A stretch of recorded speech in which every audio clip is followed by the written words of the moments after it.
बघा आता ते काही त्यावेळेचे काही मध्यस्थी नव्हते की त्यांनी सगळ्या गोष्टी पाहिल्या, पण शेवटी एवढ्या मोठ्या लोकांवर बोलणं मला तरी वाटतं त्यांच्यासारख्या माणसाने ते उचित नाही आहे. बाळासाहेबांचा आदराचं स्थान हे मोदी साहेबांच्या मनात कायम आहे, कायम राहणार आहे. आजही काही बाळासाहेबांची शिवसेना संपली असं कोणी म्हणत असेल तर निश्चित नाही, कारण की आम्ही त्यांचे शिवसैनिक अजून जिवंत आहोत. त्यामुळे त्यांच्या आरोपाला किती महत्त्व द्यावं हे मानणारा मी कार्यकर्ता नाही.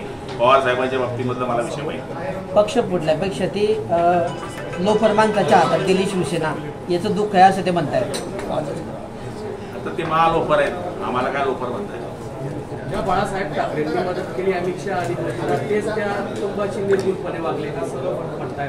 बघा, बाळासाहेबांचं आणि मोदी साहेबांचं एक अतूट नातं आहे. ज्यावेळेस बाळासाहेबांना विचारलं गेलं होतं त्यावेळेस बाळासाहेबांनी जे वाक्य वापरलं आहे ते कदाचित खरं असेल किंवा खोटं असेल, तर त्यावेळेस बाळासाहेबांनी सांगितलं होतं की मोदी गया गुजरात गया. त्यामुळे बाळासाहेबांचं आणि शिवसेना प्रमुखांचं एक वेगळं नातं आहे. त्या नात्याच्या बाबतीमध्ये हे त्यावेळेस पत्रकार होते, हे संपादक होते, यांना शिवसेनेमध्ये भाजपमध्ये काय चाललं होतं हे माहीत नाही.